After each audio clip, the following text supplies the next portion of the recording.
Zulfi Bhutto of Pakistan, His Life and Times by Stanley Wolpert. Chapter 4, From Oxford to Karachi, 1950 to 1957. Prime Minister Liaquat Ali Khan, an aristocratic Oxford-educated barrister who had helped Jinnah revitalize the Muslim League and achieve Pakistan during the last hard decade of struggle with India's National Congress leadership, tried his best to carry on in the footsteps of his Qaid. But Liaquat lacked Jinnah's charismatic powers and was weakened by ulcers, the intractable weight of partition's burdens, and the ancient legacy of tribal and regional, religious, racial, and linguistic conflicts that daily threatened to tear Pakistan apart. Liaquat drafted the Objectives Resolution that was accepted by Pakistan's Constituent Assembly in early 1949. That resolution stated what were generally agreed to be the basic goals of the still to be expanded Constitution of Pakistan, where in the principles of democracy, freedom, equality, tolerance, and social justice as enunciated by Islam should be fully observed. Fundamentalist Muslim mullahs insisted that as yet unwritten constitutions sounded too secular. Bengali Hindus argued that it was too Islamic. Liaquat lost the support of Pathan and Punjabi militants as well for seeming too soft towards India over Kashmir. He had agreed to accept a UN-monitored ceasefire line pending a plebiscite, which has never been held, instead of pushing harder for what might have been the more popular military resolution of Pakistan's major continuing conflict with India. On October 16, 1951, as Pakistan's first Prime Minister rose to address a mostly military audience in Rawalpindi, he was assassinated by a hired gunman, who was in turn instantly shot dead. None of the other conspirators were ever arrested or charged for that public murder. Pakistan's second Governor-General, Khwaja Nazmuddin, stepped into the prime ministership, which in the other dominions was more important and powerful than the usually ceremonial governor-generalship. Though great leader Jinnah's choosing to serve in that position had exalted its status in Pakistani eyes. Nazimuddin, however, dedicated and devout a Pakistani patriot he might have been, was Bengali by birth. That stigma alone sufficed to make many West Pakistani Punjabi leaders mistrust him. Theirs were languages separated by more than the 1,000 miles of India that stood between the two provinces or wings of Pakistan. Millennia of cultural distance made them suspect, if not hate, and intuitively mistrust each other. Each inhabited a world more than strange to the other, polluted, corrupt, dishonest, incomprehensible. Nazimuddin knew that he could do virtually nothing to win the loyal respect of the military high command or civil bureaucrats, who treated him hardly as their Qaid-e-Azam but more as a mere shadow head of state, less important than most Dominion governor-generals. He hoped nonetheless that in the Prime Minister's office he might at least muster popular political support as head of a cabinet that was meant responsibly to govern the parliamentary dominion. Nazimuddin believed in the system the British had bequeathed to Pakistan, as he believed in democratic governance, the rule of law, and popular sovereignty. But Punjabi bureaucrat Ghulam Muhammad, 1895 to 1956, who had vacated the office of Minister of Finance to replace Nazimuddin as Governor-General, believed only in the primacy of Punjabi power and had nothing but contempt for the little man he had succeeded and would soon dismiss in the first of many such military-backed coups that became Pakistan's favored technique for expediting political change.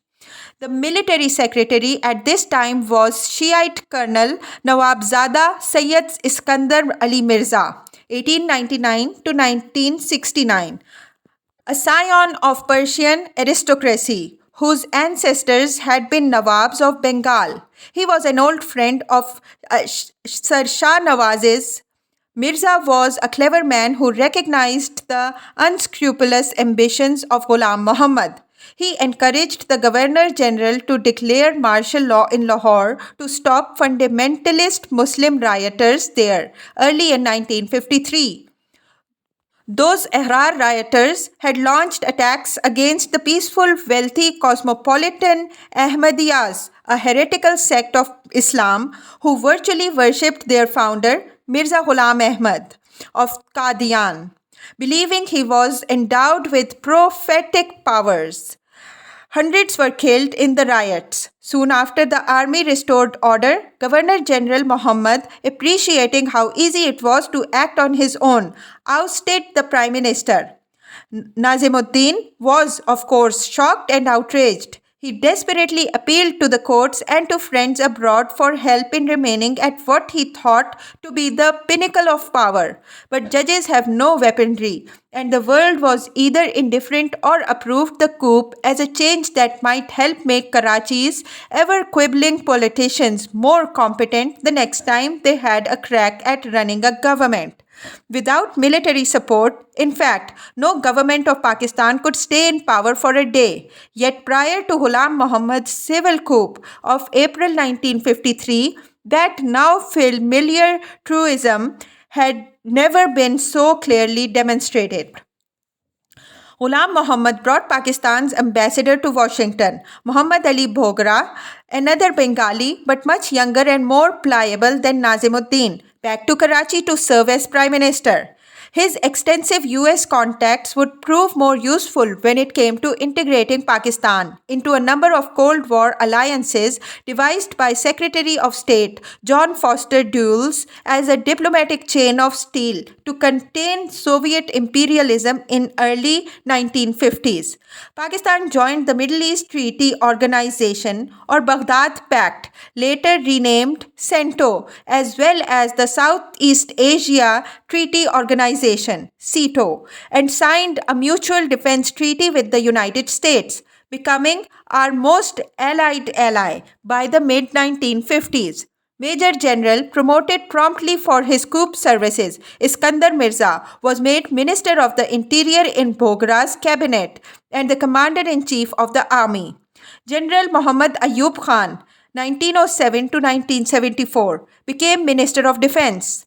Bhogra's Bengali birth was supposed to have helped mollify, if not wholly pacify, Bengali feelings of betrayal and alienation in the wake of the coup that had removed Bengali's leading spokesman from power in Karachi. But provincial elections held in Dhaka early in 1954 proved a disaster for the Muslim League. Public opinion was much more sophisticated than West Pakistani bureaucrats had believed. There was, at any rate, a fast-growing sense throughout East Pakistan of treachery on the part of the ruling West, and more Bengalis felt themselves to be an alienated populace, an exploited colony of Punjab rather than the majority province of a single nation. The 1954 Dhaka elections brought the United Front, led by H.S. Sohrawardi, 1893 to 1963, increasingly popular Awami People's League, and A.K. Fazlul Haq's 1873 to 1962, more radical Krishak Shramik, Peasants and Workers Party, to the power in the East, rooting at the moribund Muslim League. Prime Minister Bhogra made a last-ditch effort to win back the Bengali support he and his party had lost by proclaiming that Bengali, the language of more than 90% of East Pakistan's population, would, after the mid-1954, enjoy equal national language status with Urdu, hitherto Pakistan's only national language, together with English, for testing and other official government purposes, despite the fact that less than 20% of the nation's population spoke it as a mother tongue. But at this very time, riots rocked East Pakistan's Adamji Jute mills, and police fired at Bengali workers there, killing between 500 and 1,000 in the worst civil explosion since partition. Governor General Muhammad dismissed Chief Minister Fazlul Haq's United Front Ministry and sent General Mirza to Dhaka as Marshal Governor of that increasingly uncontrollable remote region.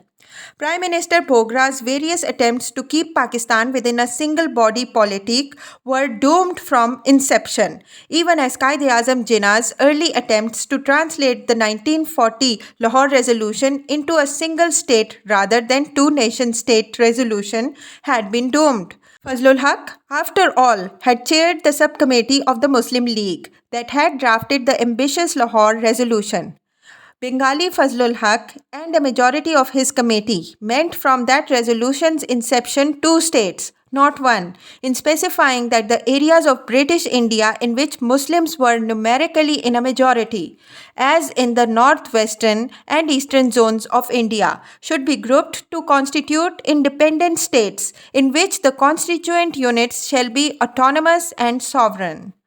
Lahore's newspapers the next morning, however, blazoned banner headlines that read, Pakistan Resolution, and when Jinnah was asked by reporters whether the resolution meant one or more than one Pakistan, he unhesitatingly replied, one. It was unthinkable to him that there should be more than one Muslim nation carved out of British India. That would have meant more than one Quaid-e-Azam. Nor would the British, who still ruled India, have taken the time or trouble to carve yet a third nation state out of the domain they were weary of managing and so eager to leave by the end of World War II. They almost rejected the single partition, refusing absolutely to consider separatist claims by either the Sikhs in Punjab or Suharwardi, who wished to preside over a separate unified nation of Bengal, Bangladesh, in 1947. Bogra's last grasp as premier was to convene the new National Constituent Assembly in West Pakistan's hill station at Murree in July of 1955, to which the newly elected East Pakistani delegates came. His own Muslim League party rejected Bogra's leadership, choosing instead Punjabi bureaucrat Chaudhry Muhammad Ali, who was then still Minister of Finance. That slap elicited Bogra's resignation in August. Old Ghulam Muhammad was now too sick to function in any capacity and turned over his governor-generalship to Iskandar Mirza. Mirza chose the Chaudhry to serve him as Prime Minister, sending Bogra back to Washington.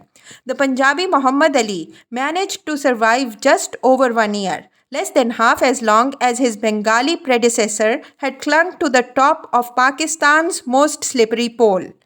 A new formula trick was devised to try to break the constitution fashioning deadlock, integrating all the provinces and principalities of West Pakistan into one unit, which would then elect exactly as many members to a new National Assembly as would East Pakistan. This clever idea would, in fact, disenfranchise almost 20% of East Pakistan's population, thus stripping that region of its national majority. The smaller provinces of West, however, also felt cheated, for they would now become political ciphers of the Punjabi majority under whose unitary umbrella they were to be integrated.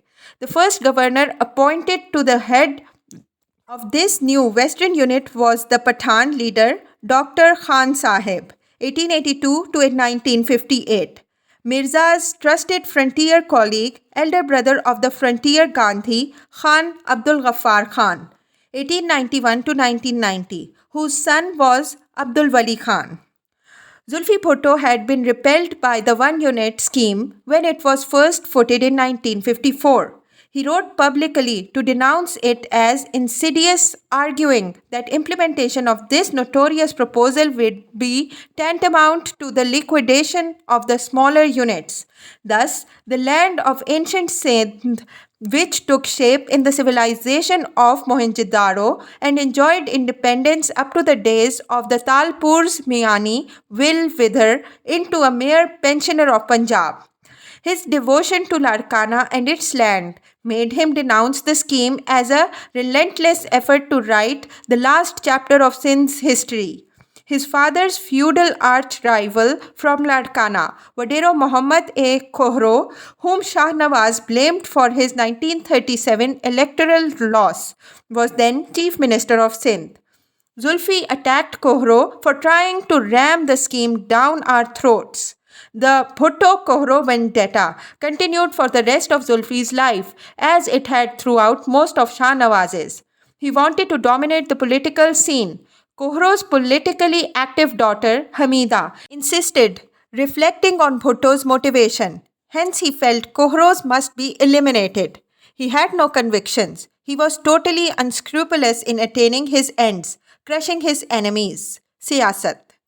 Zulfi's protest against the one-unit scheme became a launching pad for his entry into Pakistani politics. He was too bored with the law ever to consider devoting his full time and bubbling energies to it. Nor was he really a legal mind. He was too impatient, too mercurial, too impulsive to focus all day on the details of legal abstracts and codes, to comb depositions meticulously, to draft and redraft briefs, each of whose citations had to be minutely checked for accuracy. His mind was too busy for such things, his dreams too lofty. Politics is the end in view, the objective one strives to attain. Zulfi wrote at this time, "Law, on the other hand, is one of the many means to achieve the political end." In a longer constitutional critique, Pakistan, a federal or unitary state, he argued. In Pakistan, the problem of constitution making has been sui generis. The men concerned with government have waltzed in and out of the labyrinth of casuistry. In view of the ethnic, linguistic, and cultural differences, in view of the chasm of 1,000 miles between East and West Pakistan, only a federal government could foster the lederite social of the people. The synthesis of the Islamic culture has been essentially a federal process. The 1940 Lahore Resolution stipulated that Pakistan would have a general government. The Objectives Resolution reiterated the pledge. In the face of such imperishable circumstances, antagonism towards a federal constitution was not to be expected. The compulsion of logic, however, has rarely been a safe guide in assessing the requirements of the Homo sapiens. Having thus waltzed in and out of the question, did Zulfi's agile mind suddenly reflect on his own Homo sapiens requirement that often defied logic and its less powerful compulsion? Federalism is not a voluptuous damsel over whose charm and desirability men differ. Barrister Zulfi Bhutto continued, "There can be no blind obsession for a legal concept. Proponents of the one-unit scheme insisted it would eradicate provincialism and reduce expenditures, but Zulfi argued that it would instead only augment disintegration." In October 1954, almost three-quarters of the elected members of Sindh Provincial Assembly, who had been polled by then Chief Minister Pirzada Abdus Sattar, were opposed to the one unit of West Pakistan. Governor General Muhammad replaced Sattar a few weeks later with M.A. Kohro, and within a month, one unit was approved by a vote of 100 to 4 in the assembly. That vote was characterized in the next Constituent Assembly debates as Kohroism. Members of legislative assemblies shall be arrested. Their relatives will be put under detention. Officers will be transferred. Elections shall be interfered with and members shall be terrorized. Similar practices would later be called Bhuttoism. Both were, of course, subsets of siyasat. 27 years old, Zulfi Bhutto, now committed to a political life, assessed his moves carefully, knowing how swiftly political fortunes could fall in Pakistan's volatile state. His elder brother, Imdad Ali, was dying of cirrhosis of the liver, and his father could hardly walk. Sir Shah Nawaz used to go to Germany once or twice a year for medical treatment there. Hence, for all practical purposes, Zulfi owned the vast lands that would officially be his after his father's death in November of 1957. His first wife's huge Larkana estate had already come to him after the death of her father, Wadero Ahmad Khan Bhutto. His legal practice was enhanced by a substantial retainer he received in 1955 from the Hunt Oil Company, which embarked on a prolonged exploration for oil along Balochistan's Makran coast.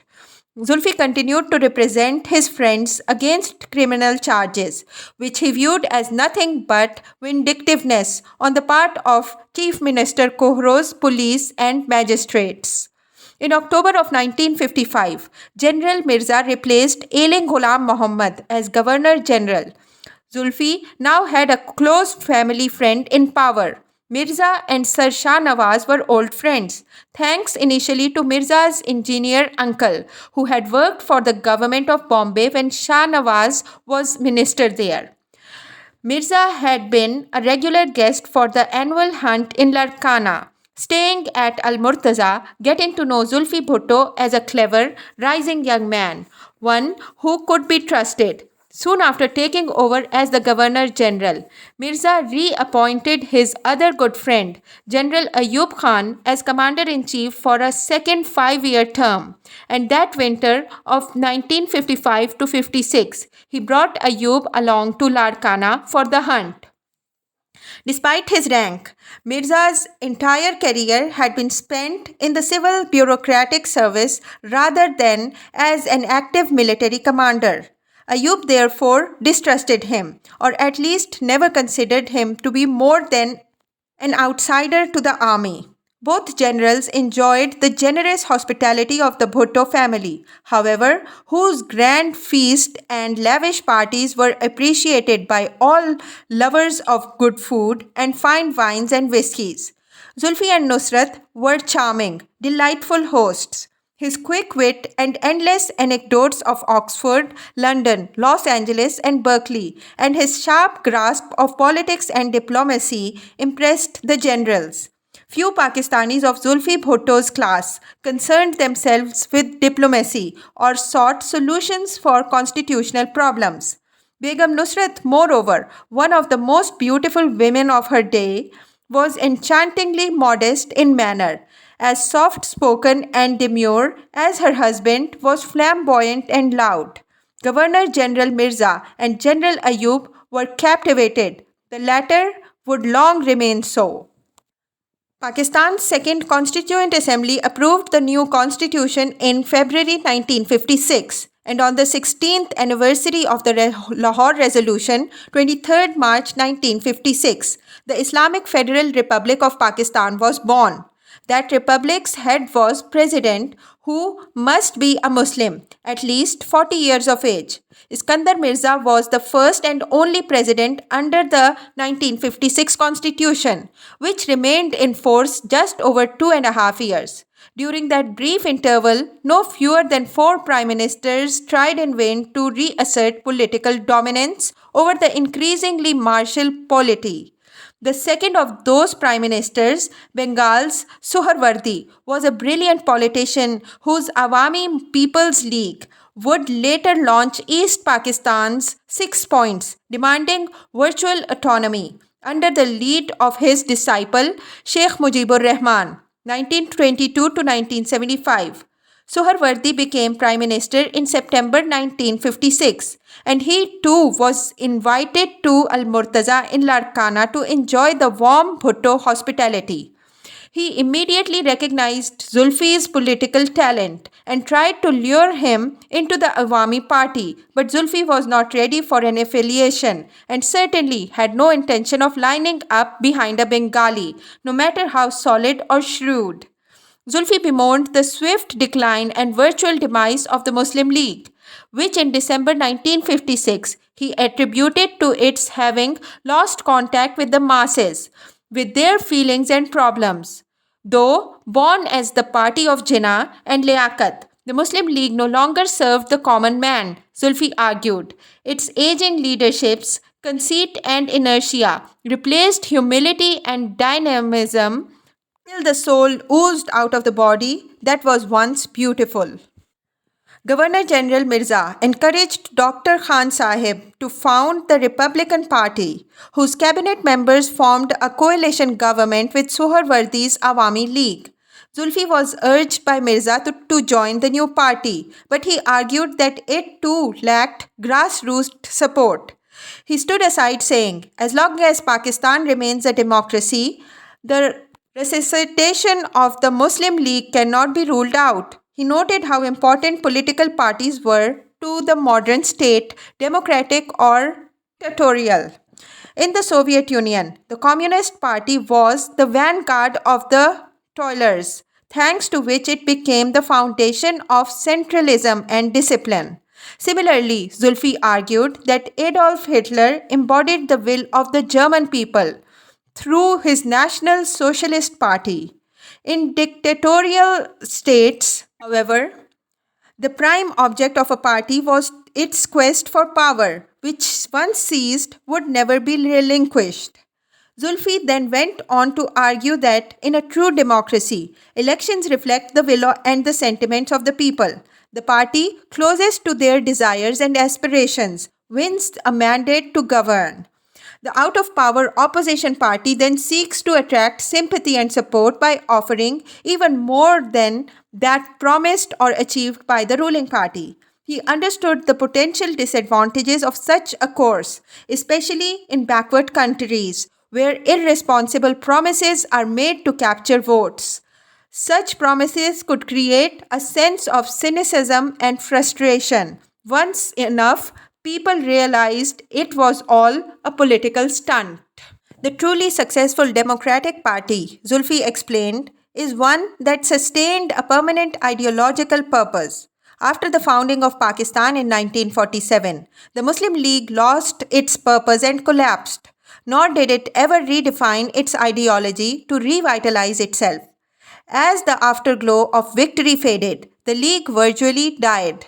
The Republican Party, though born in dubious and inauspicious circumstances, was welcomed, but time alone would tell whether it could serve the cause of democracy.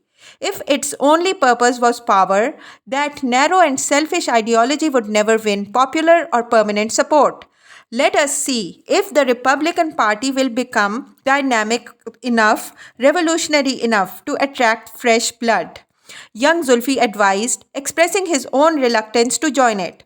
There is reason for doubt and suspicion has the Republican Party come into existence to challenge the Muslim League's monolithic control as the harbinger of democracy, or has it come into being as an opportunistic force?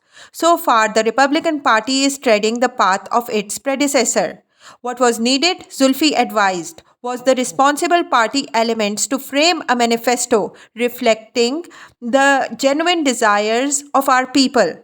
Otherwise, the nebulous utterances of the good old man who leads the party might simply lead to disaster. Here, Zulfi was addressing Mirza, cautioning him not to rely too much on that good old man, Khan Sahib, whom Zulfi never trusted and who was to be assassinated in 1958. More than the Pathan Khan, however, Zulfi feared and disliked Bengal's Sohrawardi. There is no real need for a coalition government at the center. Realpolitik, Zulfi insisted, unhappy to find that Sohrawardi had been offered the premiership on a silver platter by Mirza. Zulfi never trusted the Bengalis, neither Sohrawardi nor his foremost disciple, Sheikh Mujibur Rahman. He knew, moreover, that if a Pathan Punjabi Bengali coalition government was able to remain in power, it would not only receive majority support from both wings of Pakistan, but leave him out in the cold, for the Sindhi member of that cabinet was Khohro. So he cautioned Mirza that the Awami League was much better organized than the Republicans and could steal a march on the West. The disease of coalitions pockmarked the face of the Weimar Republic. Zulfi wrote, Papen boasted that Hitler was his prisoner, tied head and foot by conditions that he accepted. There is always an element of danger in drawing analogies. The Republican Party coalesced the Awami League at the center. The calculation is that Mr. Sohrawardi can be checkmated by the strength of the Republican Party in the National Assembly and also by the Republican representatives in the Central Cabinet. This country is fortunate in that the Awami League of Mr. Soharwardi, unlike the Nazis, is a party dedicated to democratic principles. Kohro was invited by Prime Minister Soharwardi to serve as his Minister of Defense. Zulfi, therefore, not only was an outsider but viewed the Soharwardi government as totally antithetical to his Larkana interests as well as his political career, and thus did his best to convince Mirza to withdraw his support of it. Siyasat. The Republican Party has a choice either of giving this country's politics an unprecedented turn for the better or of destroying democracy altogether, Zulfi warned. In either event, it has to act promptly. What matters in the final analysis is not the attainment of power, for a defeat with honor is infinitely better than victory with dishonor. It is better to be wrong than to pave the way for a military dictatorship. The Republican Party does not appear to be conscious of this living threat, that we are on the threshold of a dictatorship. Shortly after Zulfi's article appeared, President Mirza in Larkana for the annual hunt offered Zulfi the mayorship of Karachi. But Zulfi was not interested in trying to manage a municipal corporation, an impossible task for anyone, young or old. It was the second offer Mirza had made. A year earlier, he had suggested a posting to the United Nations, something Zulfi would have loved, had not Prime Minister Muhammad Ali vetoed him after a brief Arabic first meeting. Now, of course, the Chaudhry was out. Soharwardi was more astute, recognizing young Bhutto's potential. That September 1957, his name was added to the delegation to New York, which was led by the Malik Sir Feroz Khan Noon, 1893 to 1970, Pakistan's Republican foreign minister, soon to become Prime Minister.